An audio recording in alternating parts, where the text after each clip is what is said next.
All right, hi everyone. I'm here with Matt from Soul Brew Reviews. Hello. And I made a video, and my parents tried the Gorilla stuff, and I did an interview with Paul, which will come out later, but he did give me this. There's no label, because at the point that he gave it to me, this was still being bottle conditioned, and it hadn't been labeled yet. This is their new debut. What kind of style is this, Matt? Flanders Red Sour Ale. Yeehaw! So this is a partnership with Dado from Daegu, Galmegi from Busan, and then Paul's Brewery Gorilla, obviously, from Busan as well. They use Jared's souring agent and yeast from Dado. He has like, hold on, I got Paul's message here. So Jared brought his souring agent, blend of wild yeast and bacteria. So this is Jared's kind of technique on the souring and the yeast. 2 years in a barrel. And I'll quote Paul, "This is one of the best beers ever made by Galmegi and Dado, and it's certainly above average for a Gorilla beer, certainly worth a try." And he also said, "Ryan and Jared are my heroes." So Ryan and Jared, if you're watching this, there's a shout out to you guys. Yeah, no label. I'll put the picture of the label here, just so you get an idea. But this was personally given to me for free as a gift from the CEO of Gorilla. I'm more than pleased. Anything to say? He's a Flanders kind of guy. Any notes or expectations or interesting stories about the Flanders Red? I mean, the most well-known Flanders is the Duchess. The Duchess de Bourgogne.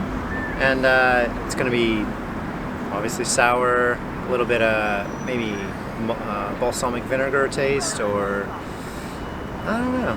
Yeah, this won't be like a malts. this won't be a lemony sour. It should be like a dark red. I transported it here all the way from Busan. You do the honors. Just don't hit anyone else in the park with the cork. Oh, I'm gonna aim it for you. There's a poodle over there, Matt. Get the poodle, yeah. Let's see, how long has it been conditioned for? A barrel's 2 years and No, 2 I mean, months, in but here. it's for, I don't know. It's been in my, he said bottle condition it for 3 more days and then fridge it. So it's been in my fridge for 6 days? 5 or 6 days, yeah. But as far as the bottle conditioning at 20 degrees, that's finished. Yeah. There goes my lens, yeah. Please don't. All right, yeah, there's no fruit in here necessarily. This is just a straight Flanders Red. So yeah, it's not quite that.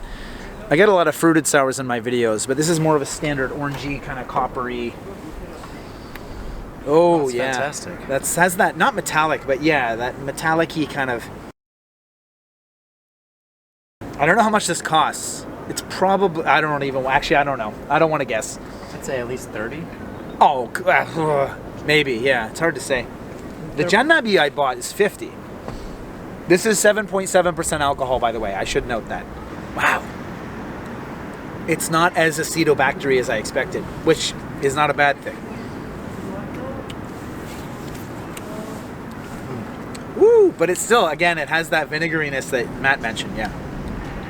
A little breadiness. Getting a little bread in there. Yeah, the malt doesn't disappear like a lot of these. Yeah.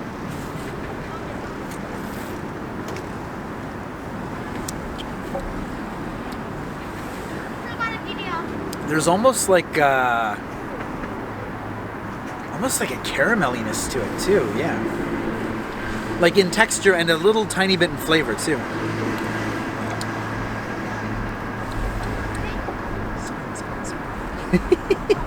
Here, let me get the close-up on that. And I brought my Gorilla glass to the park. We're doing a good job. Everything proper. What's your glass, Matt? Beer. It's too on the nose. It's from the London Craft Beer Festival.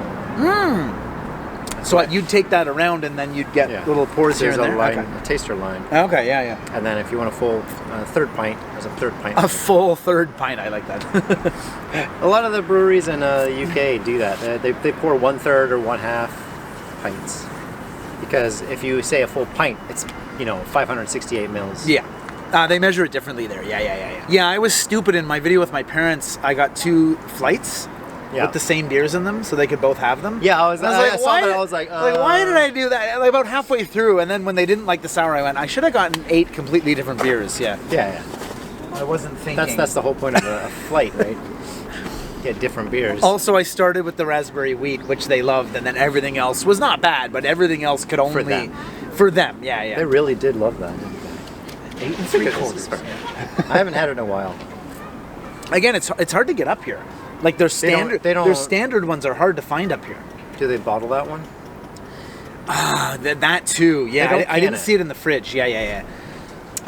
Because I think it's part of their core lineup now. So maybe they bottle it now. They'll keg it and send it up here, but you got to go to a bar for that. You won't get that at a bottle shop. Not up here. Yeah, maybe they have it at Beer Room in Gangnam. Yeah, they're connected with them a lot. Yeah. That's their major. Is Neighborhood still around? Yeah, but that's Galmegi. Okay, cut. Galmegi and Ranch. Cut that. That's getting cut out. This is I quite like it. Yeah, it's far more accessible as far as Flanders goes. Like Flanders turns a lot of people off, and I like them and I don't love them, but I figure kind of people who are getting into beer might appreciate this a lot because it's not so in your face. Although maybe if I left this underneath my cellar for another year, it tastes different. Well, of course it tastes different. Yeah, I mean, if you got the money, buy a few of these. Yeah, and age a couple of them. Yeah. So yeah, as far as right out the gate, it's been it's bottle conditioned to Paul's specification. It's been in my fridge for almost a week. It's quite accessible. Yeah. It's pretty fantastic. There is like a plummy apricottiness to it too. A little bit. Right, that's probably the barrel aging. They did say like raisins and plums. I'm not getting much raisin. But that's probably because of my Christmas beer still in my memory.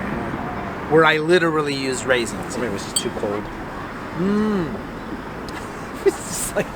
It's 9 degrees out, so the beer is going to be less than 9 degrees. Right? I put an ice pack?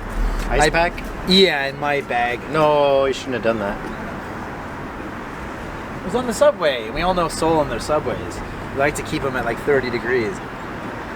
Yeah, blasting the heat. There's certain beers, like, I have my beer fridge, but it's still super cold, and I have to sometimes I just take it out and leave it for 20 minutes before I even pour it. And then I slowly drink it to warm it up. Unless it's like meant to be super cold, and that's great. But if like it's an MGD. 0.8 degrees is the best flavor of an MGD. Yes. Also, it has to be July, and you just had to work on the roof for 2 hours. Yeah. When those things mix, classic. An MGD's in order.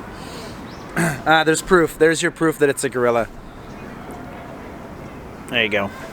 I'm not bullshitting you. Again, sans label, it's hard to tell. Sans label. This could have been homebrew. Who corks a homebrew? The fancy fuckers. Yeah, they do, don't